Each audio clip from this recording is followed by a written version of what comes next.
ಲೋಕಸಭಾ ಚುನಾವಣೆಯ ಫಲಿತಾಂಶ ನಮ್ಮ ಪರವಾಗಿರಲಿದೆ ಎಂದು ಮೈಸೂರು ಕೊಡಗು ಲೋಕಸಭಾ ಕ್ಷೇತ್ರದ ಬಿಜೆಪಿ ಅಭ್ಯರ್ಥಿ ಮೈಸೂರು ರಾಜವಂಶಸ್ಥ ಯದುವೀರ್ ವಿಶ್ವಾಸ ವ್ಯಕ್ತಪಡಿಸಿದ್ದಾರೆ.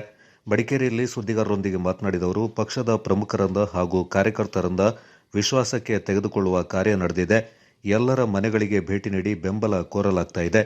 ರಾಜಕೀಯ ಅಧಿಕಾರದ ಮೂಲಕ ಸಾರ್ವಜನಿಕ ಸೇವೆ ಮಾಡಬೇಕೆಂಬ ಇಚ್ಛೆಯನ್ನು ಹೊಂದಿದ್ದೇನೆ.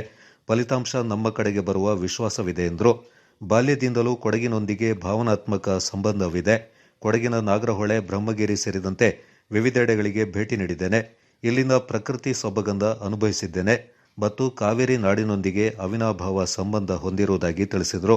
ಕೊಡಗಿನಲ್ಲಿ ಕಂಡುಬರ್ತಾ ಇರುವ ವನ್ಯಜೀವಿ ಮತ್ತು ಮಾನವ ಸಂಘರ್ಷಕ್ಕೆ ಪರಿಹಾರವೊಂದ ಕಂಡುಕೊಳ್ಳುವುದು, ಕಾಫಿ ಬೆಳೆಗೆ ಪೂರಕ ಅಭಿವೃದ್ಧಿ, ಸಾವಯವ ಕೃಷಿಗೆ ಒತ್ತು ನೀಡುವ ಮೂಲಕ ಇಲ್ಲಿನ ಪರಿಸರ ಸಂರಕ್ಷಣೆಯ ಜೊತೆಗೆ ಅಭಿವೃದ್ಧಿಯಿಂದ ಕಾಣುವ ಅಗತ್ಯವಿದೆ ಎಂದರು. ಊರಿಗೆ ಪದೇ ಪದೇ ಬರ್ತಾ ಇರ್ತೀನಿ, ಆದರೆ ಇದು ಮೊದಲನೇ ಆಫ್ಕೋರ್ಸ್ ಅಧಿಕೃತವಾಗಿ ಇಲ್ಲಿ ಅಭ್ಯರ್ಥಿ ಆಗಿದ ನಂತರ ಇಲ್ಲಿ ಬರ್ತಾ ಇರೋದು ಅತ್ಯಂತ ಸಂತೋಷದ ವಿಷಯ. ಆಗಲೇ ಹೇಳಿದ್ದೀನಿ, ಆ ಒಂದು ಕೂರ್ಗಿಗೆ ನನ್ನ ಬಾಲ್ಯದಿಂದನೂ ಭಾಳ ಒಂದು ಭಾವನಾತ್ಮಕ ಸಂಬಂಧ ಇದೆ. ಇಲ್ಲಿ ಈ ಜಿಲ್ಲೆಗೆ ಒಂದು ಸೇವೆ ನೀಡುವಂಥದ್ದು ನಿಜವಾಗ್ಲೂ ನನ್ನ ಸೌಭಾಗ್ಯ. ಒಂದು ಅವಕಾಶ ಇದ್ದರೆ ನಿಜವಾಗ್ಲೂ ನನಗೆ ಒಂದು ದೊಡ್ಡ ಸೌಭಾಗ್ಯ ಆಗುತ್ತೆ. ಇಲ್ಲ, ರಾಜಕೀಯದ ಪ್ರವೇಶದಲ್ಲಿ ಆಫ್ಕೋರ್ಸ್ ಈ 9 ವರ್ಷದಲ್ಲೂ ಎಷ್ಟೋ ಸತಿ ಬರಬೇಕು ಅಂತ ಇತ್ತು.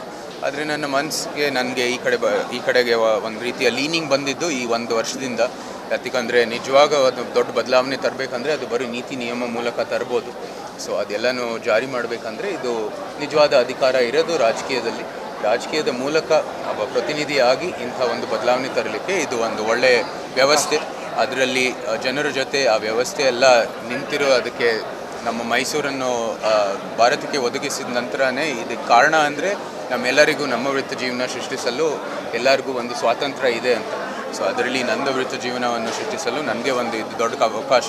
ಅದರ ಜೊತೆಗೆ ನನ್ನ ಸಮಾಜದ ಸೇವೆಗಾಗಿ, ಸಮಾಜದ ಪರಿಸ್ಥಿತಿ ಉತ್ತಮಗೊಳಿಸುವುದಕ್ಕಾಗಿ ಒಂದು ದೊಡ್ಡ ಅವಕಾಶ. ಅದು ಪಕ್ಷ ತೀರ್ಮಾನ ಮಾಡ್ತಾರೆ ಯಾವ ರೀತಿ ಅದನ್ನ. ನೀವು ಪ್ರಚಾರದ ಬಗ್ಗೆ ಕೇಳ್ತಾ ಇದ್ದೀರಿ ತಾನೆ.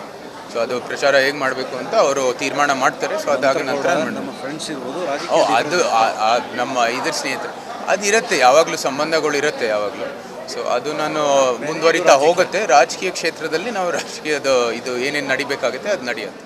ಗೋಷ್ಠಿಯಲ್ಲಿ ಮಾಜಿ ಶಾಸಕರಾದ ಅಪ್ಪಚ್ಚು ರಂಜನ್, ಕೆಜಿ ಬೋಪಯ್ಯ, ವಿಧಾನ ಪರಿಷತ್ನ ಸದಸ್ಯ ಸುಜಾಗು ಶಾಲಪ್ಪ, ಬಿಜೆಪಿ ಜಿಲ್ಲಾಧ್ಯಕ್ಷ ನಾಪಂಡ ರವಿ ಕಾಳಪ್ಪ, ಹಿಂದುಳಿದ ವರ್ಗಗಳ ಮೋರ್ಚಾದ ಜಿಲ್ಲಾಧ್ಯಕ್ಷ ಅಪ್ಪು ರವೀಂದ್ರ ಮತ್ತಿತರರು ಪಾಲ್ಗೊಂಡಿದ್ದರು.